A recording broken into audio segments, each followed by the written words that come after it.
Good morning, friends. This is Suresh Darsi, Chartered Accountant. Welcome to Edromi. CA Inter Group 1 Paper 4 Taxation. Daily లైఫ్లో కొంతమంది మనల్ని అడిగే ఒక general question ఉంది. Sir, పొద్దున్నుంచి రాత్రి దాకా నేను నానా కష్టాలు పడి ఒక 1000 రూపాయలు సంపాదించుకుని ఇంటికి వస్తే ఆ 1000 రూపాయల్లో 300 రూపాయలు మావే అని సెంట్రల్ గవర్నమెంట్ వారు ఇన్కమ్ ట్యాక్స్ రూపంలో నా దగ్గర నుంచి దౌర్జన్యంగా వసూలు చేస్తున్నారు. ఇది న్యాయమా సార్? పొద్దున్నుంచి రాత్రి వరకు కష్టపడినందుక సార్ నాకు ఈ శిక్ష? అదే అసలు బయటికి వెళ్లకుండా కష్టపడకుండా రూపాయి సంపాదించకుండా ఉంటే ఈ పెనాల్టీ, ఇన్కమ్ ట్యాక్స్ అనే ఈ పెనాల్టీ కట్టాల్సిన అవసరమే నాకు ఉండదు కదా sir? This is a very stupid question. చాలా అమాయకంగా అడిగే ప్రశ్న ఇది. Let's answer this question in detail. మనం బ్రతకటానికి చాలా అవసరాలు ఉంటాయి. ఆ అవసరాలని 2 రకాలుగా మనం క్లాసిఫై చేయొచ్చు. వ్యక్తిగత అవసరాలు, సామాజిక అవసరాలు. Personal needs and social needs. Personal needs అంటే మన అవసరాలు మనం తీర్చుకోగలిగేలా ఉంటాయి, మనమే తీర్చేసుకోవచ్చు. సే ఫర్ ఎగ్జాంపుల్, నీ ఇంట్లో నీకు ఒక ఫ్యాన్ కావాలి, అలాగే చల్లదనానికి ఏసీ కావాలి, చూసుకోవటానికి స్మార్ట్ ఫోన్ కావాలి, ఆండ్రాయిడ్ టీవీ కావాలి.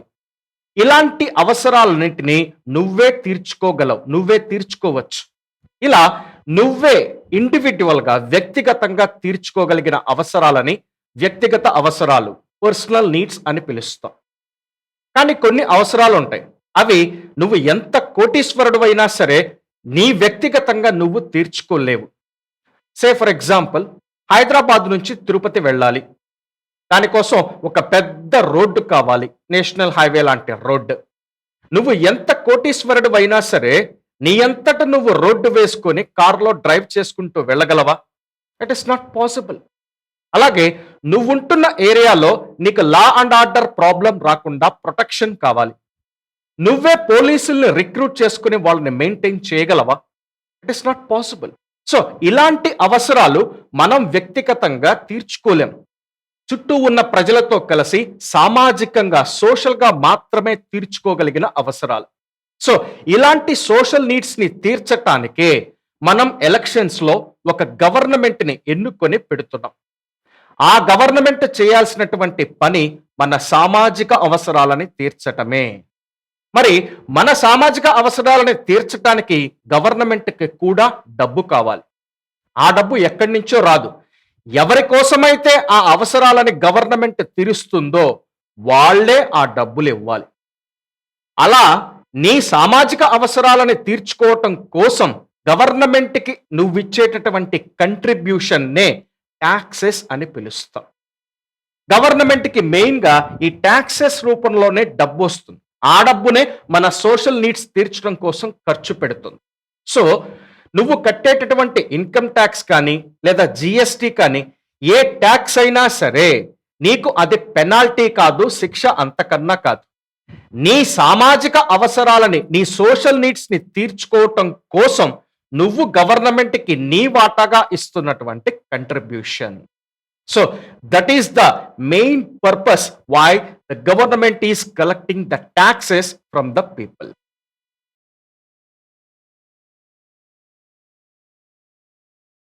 Who can levy the taxes in India? ఇండియాలో ట్యాక్సెస్ ఎవరు వెయ్యగలరు? ఫర్ ఎగ్జాంపుల్, నా పక్కింటి వాడు నాకు నచ్చడు, వాడంటే నాకు కోపం, వాడి మీద ఒక 500 రూపీస్ ట్యాక్స్ నేను వెయ్యాలనుకుంటున్నా, వెయ్యొచ్చా?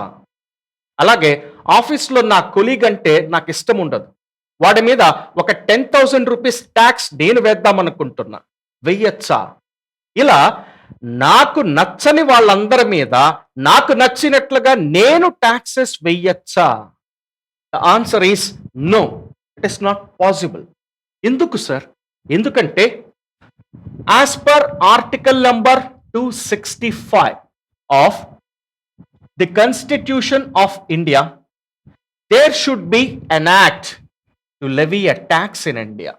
ఇండియాలో ఒక ట్యాక్స్ వేయాలి అంటే ఒక యాక్ట్ ఖచ్చితంగా ఉండాలి. యాక్ట్ అంటే చట్టం. చట్టం లేకుండా ట్యాక్స్ వేయటం ఇండియాలో కుదరదు.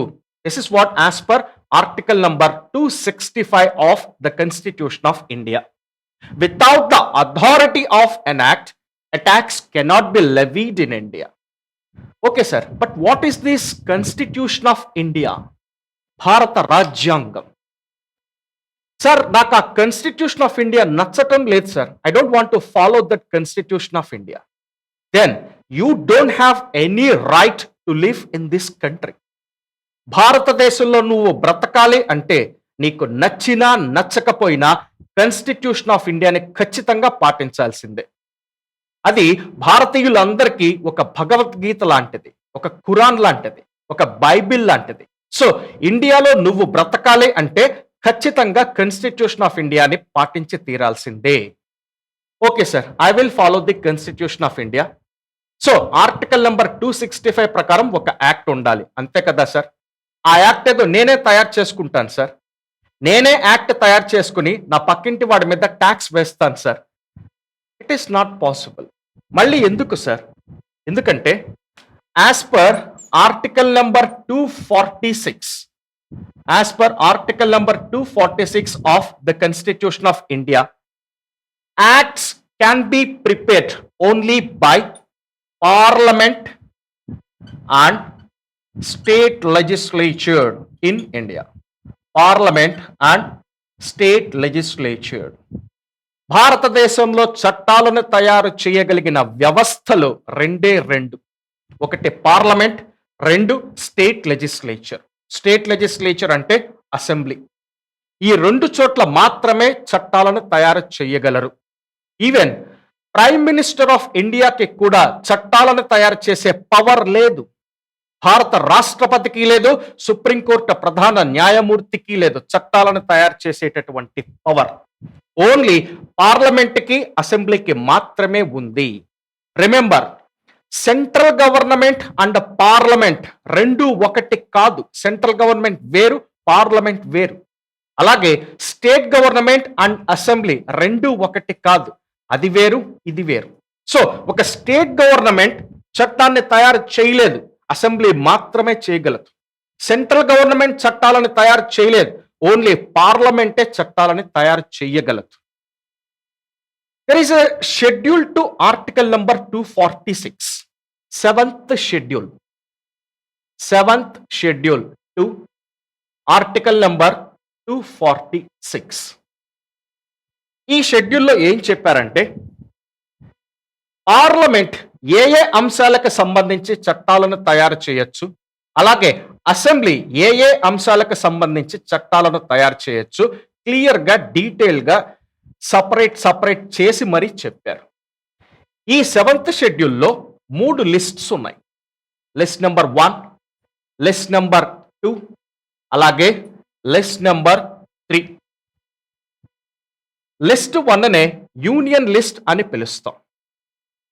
అలాగే లిస్ట్ 2ని స్టేట్ లిస్ట్ అని పిలుస్తాం. లిస్ట్ 3ని కంకరెంట్ లిస్ట్ అని పిలుస్తాం. Union list, state list and concurrent list. ప్రతి లిస్ట్లో చాలా ఐటమ్స్ ఉన్నాయి. ఈ ఐటమ్స్ అన్నింటినీ టెక్నికల్గా ఎంట్రీస్ అని పిలవాలి. Entries in union list, entries in state list, అలాగే entries in concurrent list. Union list లో ఉన్నటువంటి ఐటమ్స్ అన్నిటి మీద చట్టాలను తయారు చేయగలిగింది పార్లమెంట్ మాత్రమే. ఇవి సెంట్రల్ గవర్నమెంట్ పరిధిలోకి వస్తాయి. సెంట్రల్ గవర్నమెంట్ పరిధిలోకి వచ్చే ఈ ఎంట్రీస్ కి సంబంధించి ఏ చట్టమైనా పార్లమెంట్ మాత్రమే తయారు చేయగలదు. అలాగే స్టేట్ లిస్ట్ లో ఉన్నటువంటి ఎంట్రీస్ అన్ని స్టేట్ గవర్నమెంట్ పరిధిలోకి వస్తాయి. ఈ స్టేట్ లిస్ట్ ఎంట్రీస్ కి సంబంధించి ఓన్లీ అసెంబ్లీ మాత్రమే చట్టాలను తయారు చేయగలదు. మరి కంకరెంట్ లిస్ట్ లో ఉన్నటువంటి ఎంట్రీస్ సెంట్రల్ గవర్నమెంట్ అలాగే స్టేట్ గవర్నమెంట్ రెండిటి యొక్క పరిధిలోకి వస్తాయి. వీటికి సంబంధించిన చట్టాలను పార్లమెంట్ కానీ లేదా స్టేట్ లెజిస్లేచర్ కానీ తయారు చేయగలదు. Say for example, union list లో ఒక ఎంట్రీ ఉంది. Entry number 82. ఈ ఎంట్రీ ఏంటంటే taxes on incomes. Taxes on incomes, ఆదాయాల మీద పన్ను. Other than agricultural income. Other than agricultural income. Agriculture నుంచి వచ్చే ఇన్కమ్ కాకుండా ఇతర ఆదాయాల మీద ట్యాక్స్. ఈ ఎంట్రీ సెంట్రల్ గవర్నమెంట్ పరిధిలో ఉంది because this is in list 1 union list. So ఈ ఎంట్రీకి సంబంధించి ఓన్లీ పార్లమెంట్ మాత్రమే చట్టం తయారు చేయగలదు. ఏ స్టేట్ గవర్నమెంట్ కి ఈ ఎంట్రీ మీద ఎలాంటి పవర్స్ లేవు. అలాగే స్టేట్ లిస్ట్ లో ఒక ఎంట్రీ ఉంది, entry number 46. This is what taxes on agricultural incomes. Agriculture నుంచి వచ్చే ఇన్కమ్స్ మీద ట్యాక్సెస్. ఈ ఎంట్రీ స్టేట్ లిస్ట్ లో ఉంది కాబట్టి స్టేట్ గవర్నమెంట్ పరిధిలోకి వస్తుంది. దట్స్ వై ఒక స్టేట్ కి సంబంధించిన అసెంబ్లీ మాత్రమే ఆ స్టేట్ లో ఉన్న అగ్రికల్చరల్ ఇన్కమ్ మీద ట్యాక్సెస్ కి సంబంధించి చట్టం తయారు చేయగలదు. అలాగే ఇంకొక example, entry number 49. This is what taxes on lands and buildings. Lands and buildings. Lands and buildings మీద స్టేట్ గవర్నమెంట్ మాత్రమే అసెంబ్లీలో చట్టం తయారు చేయించి ట్యాక్సెస్ వేయగలదు. ఎందుకంటే ఇది కూడా స్టేట్ లిస్ట్ లో ఉన్నటువంటి ఎంట్రీయే. ఇలా ఏ గవర్నమెంట్ కి ఏ పాయింట్స్ మీద ట్యాక్సెస్ వేసే పవర్స్ ఉన్నాయో స్పష్టంగా 7th షెడ్యూల్లో క్లియర్ గా చెప్పారు. నా యూనియన్ లిస్ట్ లో ఉన్నవి సెంట్రల్ గవర్నమెంట్ పరిధిలో ఉన్నాయి, స్టేట్ లిస్ట్ లో ఉన్నవి స్టేట్ గవర్నమెంట్ పరిధిలో ఉన్నాయి. బాగానే ఉంది సార్. మరి యూనియన్ టెరిటరీస్ కి ఎలాంటి పరిస్థితి ఉంది సార్? భారతదేశంలో 8 ఉన్నాయి యూనియన్ టెరిటరీస్, కేంద్ర పాలిత ప్రాంతాలు. ఆ యూనియన్ టెరిటరీస్ కి సంబంధించి యూనియన్ లిస్ట్ లో ఉన్నటువంటి ఎంట్రీస్ అన్నిటికీ సెంట్రల్ గవర్నమెంటే చట్టం తయారు చేస్తుంది పార్లమెంట్ లో. మరి యూనియన్ టెరిటరీస్ కి సంబంధించి స్టేట్ లిస్ట్ లో ఉన్నటువంటి ఎంట్రీస్ కి ఎవరు చట్టం తయారు చేస్తారు సార్? అక్కడ స్టేట్ గవర్నమెంట్ ఉండదు కదా, యూనియన్ టెరిటరీ కేంద్ర పాలిత ప్రాంతం కదా. మరి ఆ యూనియన్ టెరిటరీస్ కి స్టేట్ లిస్ట్ లో ఉన్నటువంటి ఎంట్రీస్ కి సంబంధించి ఎవరు చట్టం తయారు చేస్తారు? Because there is no state government in the union territory. The answer is central government. Union territories కి సంబంధించి స్టేట్ లిస్ట్ ఐటమ్స్ అన్నిటికీ కూడా సెంట్రల్ గవర్నమెంటే చట్టం తయారు చేయించగలదు పార్లమెంటులో. ఎలాంటి స్టేట్ గవర్నమెంట్ కి పవర్స్ ఉండవు. ఇంకా కొన్ని ఎగ్జాంపుల్స్ చెప్పొచ్చు. స్టేట్ లిస్ట్ కి సంబంధించినటువంటి ఎంట్రీస్ ఎలా ఉంటాయంటే విద్య, వైద్యం, నీటిపారుదల, ఎడ్యుకేషన్, హెల్త్, వాటర్ ఇరిగేషన్, ఇలాంటి ఐటమ్స్ అన్ని స్టేట్ లిస్ట్ లో ఉన్నాయి. డిఫెన్స్, ఇలాంటి ఐటమ్స్ అన్ని యూనియన్ లిస్ట్ లో ఉన్నాయి. సో ఏ ఐటమ్ కి సంబంధించి ఎవరు చట్టం తయారు చేయాలో మనం 7th షెడ్యూల్లో చూస్తే తప్ప తెలియదు.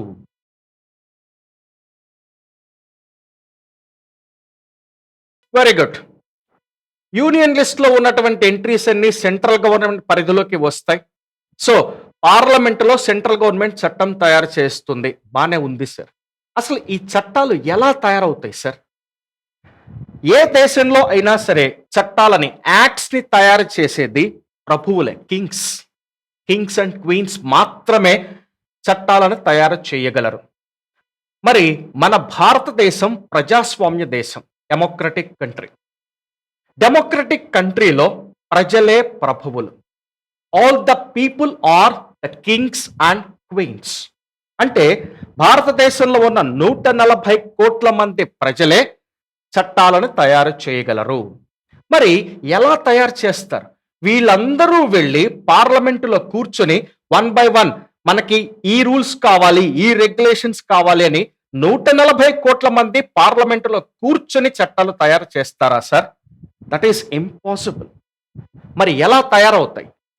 ఈ పర్పస్ కోసమే ఎలక్షన్స్ లో మనం మన రిప్రజెంటేటివ్స్ ని పార్లమెంట్ కి పంపిస్తున్నాం. మెంబర్స్ ఆఫ్ పార్లమెంట్ అంటారు వాళ్ళని. వాళ్ళందరూ మన సర్వెంట్స్, మన రిప్రజెంటేటివ్స్. మనం చెప్పినట్లుగా పార్లమెంట్లో వీళ్ళందరూ కూర్చొని మన కోసం చట్టాలు తయారు చేస్తారు.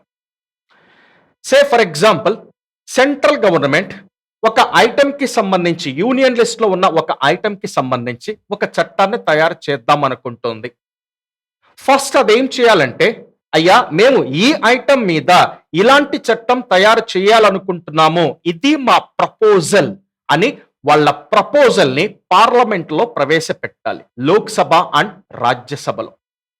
అలా సెంట్రల్ గవర్నమెంట్ పార్లమెంట్ లో పెట్టే ప్రపోజల్ నే బిల్ అని పిలుస్తారు. ఈ బిల్ని లోక్సభ అండ్ రాజ్యసభ రెండింటిలోనూ ప్రవేశపెట్టాలి. ఈ రెండు సభల్లో మన రిప్రజెంటేటివ్సే ఉన్నారు. మనందరి తరపున ఆ బిల్, ఆ ప్రపోజల్ గురించి వీళ్ళు డిస్కస్ చేస్తారు, ఆర్గ్యుమెంట్స్ చేస్తారు. మన ఆకాంక్షలని ప్రతిబింబించేలాగా మన తరపున ఆర్గ్యుమెంట్స్ చేస్తారు. ఈ డిస్కషన్స్, ఈ ఆర్గ్యుమెంట్స్ అన్ని పూర్తయిపోయిన తరువాత majority members of Lok Sabha and Rajya Sabha ఆ బిల్ని కనుక ఒప్పుకుంటే దెన్ ఆ బిల్ పాస్ అయిపోయినట్లే. లోక్సభలో అండ్ రాజ్యసభలో రెండు సభలలోనూ మెంబర్స్ అందరూ కలిసి కూర్చుని డిస్కస్ చేసిన తరువాత మెజారిటీ మెంబర్స్ కనుక ఆ ప్రపోజల్ కి ఒప్పుకుంటే దెన్ రెండు సభల్లోనూ bill pass అయినట్లే.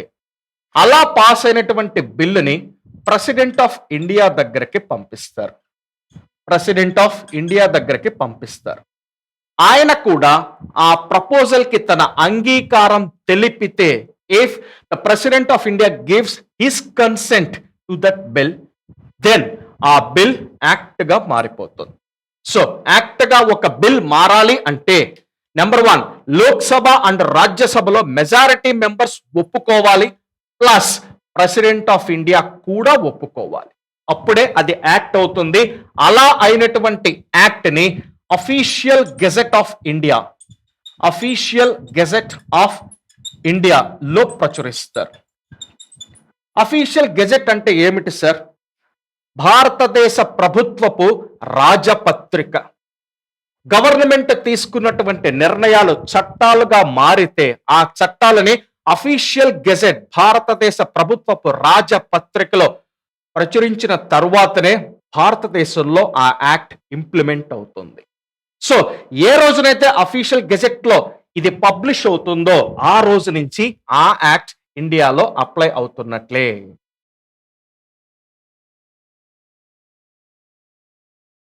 Next concept, types of taxes. Taxes లో ఎన్ని రకాలు ఉంటాయి? డైలీ లైఫ్ లో మనం నిద్ర లేచిన దగ్గర నుంచి చాలా రకాల ట్యాక్సెస్ కడుతూ ఉంటాం. ఇన్కమ్ ట్యాక్స్, జిఎస్టి, ఇలా డైలీ లైఫ్ లో మనం కట్టేటటువంటి ట్యాక్సెస్ అన్నింటినీ రెండు రకాలుగా క్లాసిఫై చేయొచ్చు. Number 1 direct taxes and number 2 indirect taxes. Direct taxes and indirect taxes. Direct taxes అంటే ఏమిటి? ఇండైరెక్ట్ ట్యాక్సెస్ అంటే ఏమిటి? ఒక ట్యాక్స్ డైరెక్ట్ ట్యాక్స్ కింద కన్సిడర్ చేయాలా లేదా ఇండైరెక్ట్ ట్యాక్స్ కింద కన్సిడర్ చేయాలా? ఈ క్వశ్చన్ కి ఆన్సర్ చెప్పాలి అంటే ఒక ట్యాక్స్ కు ఉండేటటువంటి ఎఫెక్ట్స్ ని మనం ముందు తెలుసుకోవాలి. ఒక ట్యాక్స్ కి ఎలాంటి ఎఫెక్ట్స్ ఉంటాయి అవి ముందు మనం తెలుసుకోవాలి. ఏదైనా ఒక ట్యాక్స్ ప్రజల మీద వేస్తే ఆ ట్యాక్స్ కి రెండు రకాల ఎఫెక్ట్స్ ఉంటాయి. Number 1 immediate effect. Number 1 immediate effect, దీన్నే ఇంపాక్ట్ ఆఫ్ ట్యాక్స్ అని కూడా పిలుస్తారు. అలాగే number 2 ultimate effect. Immediate effect and ultimate effect. Ultimate effect ని ఇన్సిడెన్స్ ఆఫ్ ట్యాక్స్ అని కూడా పిలుస్తారు. Say for example, Indian government నా మీద ఇన్కమ్ ట్యాక్స్ వేసింది. ఇన్కమ్ ట్యాక్స్ సురేష్ మీద వేసింది. వెయ్యగానే ఫస్ట్ వచ్చే ఎఫెక్ట్ ఏంటి? సింపుల్. ఏ ట్యాక్స్ అయినా మన మీద వేస్తే ఫస్ట్ మనం ఆ ట్యాక్స్ ని కట్టాలి. తర్వాత అసలు ఆ ట్యాక్స్ ని నేను కట్టక్కర్లేదు సార్, అసలు ఆ అమౌంట్ కరెక్ట్ కాదు సార్, ఇలాంటి ఆర్గ్యుమెంట్స్ అన్ని తరువాత ముందు నీ మీద ట్యాక్స్ వేస్తే ఆ ట్యాక్స్ ని స్ట్రైట్ గా గవర్నమెంట్ కి కట్టాలి. That is the immediate effect of the tax. That is the impact of the tax. Nothing but paying the tax. Paying the tax. That is the impact of the tax. ఎప్పుడైతే సురేష్ ఈ tax ని pay చేస్తాడో అప్పుడు అతన్ని tax payer అని పిలుస్తారు. Tax payer. Very good. తన మీద వేసినటువంటి ఇన్కమ్ ట్యాక్స్ ని సురేష్ కట్టేశాడు అంటే ఇమ్మీడియట్ ఎఫెక్ట్ కంప్లీట్ అయిపోయింది. నెక్స్ట్ స్టేజ్ లో మనం చూడాల్సింది ఏంటంటే ఈ ఇన్కమ్ ట్యాక్స్ ని సురేషే భరిస్తున్నాడా, ఆ ఖర్చుని సురేషే భరిస్తున్నాడా లేదా ఇంకెవరి మీదకైనా తోసేస్తున్నాడా, ఇది మనం చూడాలి. Whether the tax payer is bearing that tax burden or he is shifting that tax burden to some other person, ఇది మనం చూడాల్సిన విషయం. సే ఫర్ ఎగ్జాంపుల్, నేను మా పక్కింటి వాడి దగ్గరికి వెళ్ళి చెప్పాను, నా మీద ఇలా గవర్నమెంట్ వారు 1,00,000 రూపాయలు ఇన్కమ్ ట్యాక్స్ వేశారు, నేను కట్టాను, ఆ డబ్బులు నువ్వు నాకు ఇవ్వు అని అడిగాను. ఏ మాత్రం ఆలోచించకుండా గెట్ లాస్ట్ అంటాడు వాడు. వాడు ఎందుకు కడతాడు, వాడు నాకెందుకు ఇస్తాడు ఆ డబ్బులు? సో నా మీద పడ్డ ఈ ఇన్కమ్ ట్యాక్స్ బర్డెన్ ని నేను ఎవరి మీదకి తోసేయటం కుదరదు, నేనే భరించాలి. ఆ భరించటాన్నే అల్టిమేట్ ఎఫెక్ట్ అని పిలుస్తారు.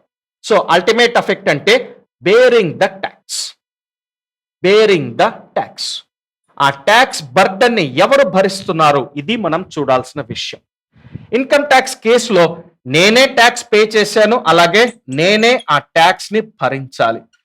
సో దట్స్ వై నన్నే ట్యాక్స్ పేయర్ అని పిలుస్తారు, అలాగే ట్యాక్స్ బేరర్ అని కూడా పిలుస్తారు. నా ఏ ట్యాక్స్ లో అయితే immediate effect and ultimate effect రెండు ఎఫెక్ట్స్ ఒకే పర్సన్ మీద ఉంటాయో, if both the immediate effect and ultimate effect are on the same person, then such tax is called a direct tax. ఆ ట్యాక్స్ ని డైరెక్ట్ ట్యాక్స్ అంటారు. ఇంకోలా చెప్పాలంటే ఏ ట్యాక్స్ లో అయితే tax payer and tax bearer ఇద్దరు ఒక్కడే అవుతాడో ఆ ట్యాక్స్ ని డైరెక్ట్ ట్యాక్స్ అని పిలుస్తారు. సో డైరెక్ట్ ట్యాక్సెస్ కేసులో immediate effect and ultimate effect రెండు ఒక్కడి మీదే ఉంటాయి. డైరెక్ట్ ట్యాక్స్ కేసులో tax payer and tax bearer ఒక్కడే. డైరెక్ట్ ట్యాక్స్ కేసులో impact of tax and incidence of tax ఒక్కడి మీదే ఉంటాయి.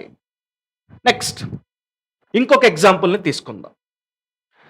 సే ఫర్ ఎగ్జాంపుల్, మీరు బట్టలు కొనుక్కోవటానికి ఒక షాప్కి వెళ్ళారు, మీకు నచ్చిన బట్టలన్నీ షాపింగ్ చేశారు, ఫైనల్ గా బిల్లు కట్టడానికి కౌంటర్ దగ్గరకు వచ్చారు.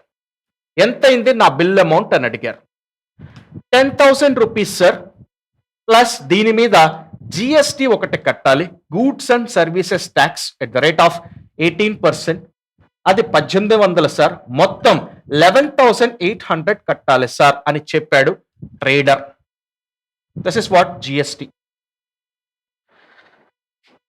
సో ఈ కేసులో ఈ 11,800 రూపీస్ మొత్తం ట్రేడర్కే చెందిన డబ్బా, లేదంటే 10,000 మాత్రమేనా? 10,000 రూపీస్ మాత్రమే ట్రేడర్కి చెందినటువంటి డబ్బు. 1,800 రూపాయల జిఎస్టి సెంట్రల్ గవర్నమెంట్ కి చెందినటువంటి డబ్బు. సో ఇప్పుడు మీరు ఏం చేస్తారు?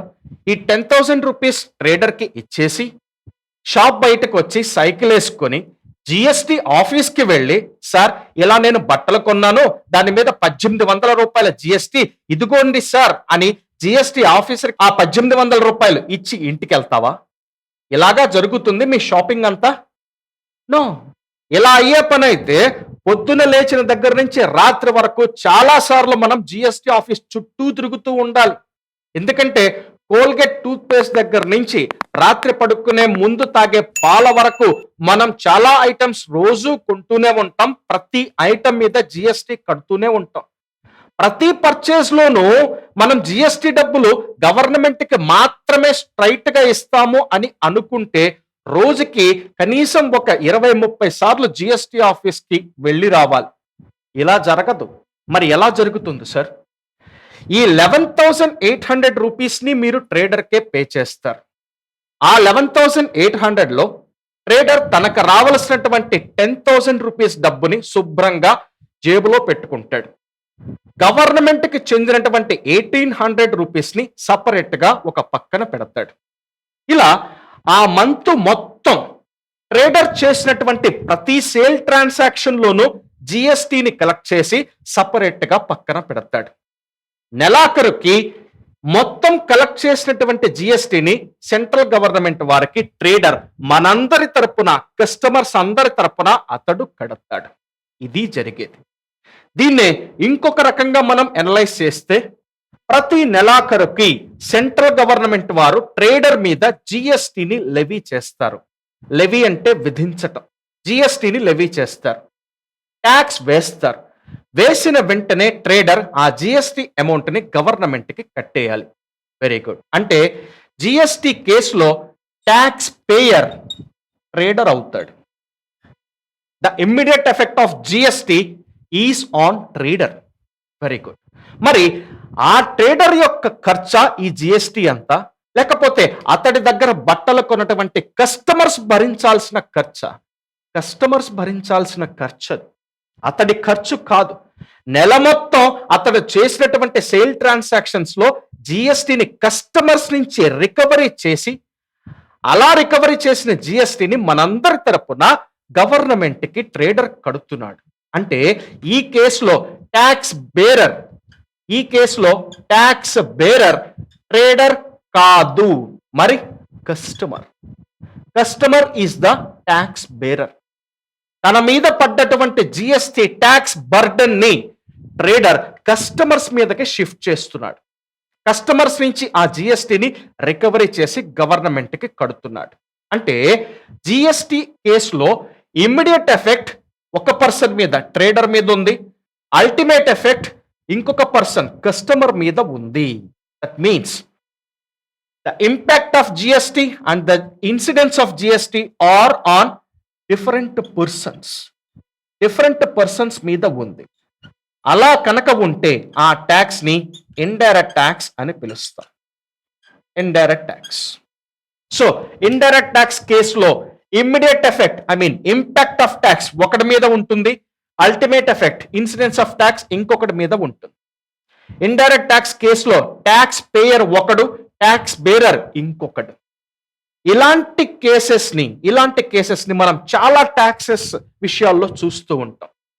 ఇంకొక ఎగ్జాంపుల్ కనుక తీసుకుంటే ఎంటర్టైన్మెంట్ ట్యాక్స్. సినిమా హాల్కి వెళ్తాం సినిమా చూడటానికి. టికెట్ ధర మీద ఎంటర్టైన్మెంట్ ట్యాక్స్ కూడా స్టేట్ గవర్నమెంట్ విధిస్తుంది. సో మీరు ఆ టికెట్ డబ్బులు మొత్తం ఇంక్లూడింగ్ ట్యాక్స్ కలిపి సినిమా హాల్ వాడికే పే చేస్తారు. ఇలా నెల మొత్తం రికవరీ చేసినటువంటి ఎంటర్టైన్మెంట్ ట్యాక్స్ ని సినిమా హాల్ వాడు స్ట్రైట్ గా స్టేట్ గవర్నమెంట్ కి మనందరి తరపున, ఆడియన్స్ తరపున కడతాడు. అంటే ఆ కేసులో ట్యాక్స్ పేయర్ సినిమా హాల్ వాడు, ఆ ట్యాక్స్ ని భరించే ట్యాక్స్ బేరర్స్ ఆడియన్స్ అంటే మనం. అంటే ఎంటర్టైన్మెంట్ ట్యాక్స్ కూడా ఇండైరెక్ట్ ట్యాక్సే. ఇలా ఏ ట్యాక్స్ నైనా సరే మనం డైరెక్ట్ ట్యాక్స్ గా లేదా ఇండైరెక్ట్ ట్యాక్స్ గా క్లాసిఫై చేయొచ్చు based on the analysis of the effects of such tax. Generally, direct tax అనేది పర్సన్స్ మీద విధిస్తారు. ఇండైరెక్ట్ ట్యాక్స్ అనేది గూడ్స్ అండ్ సర్వీసెస్ మీద విధిస్తారు. So this is the point, types of taxes, direct taxes and indirect taxes.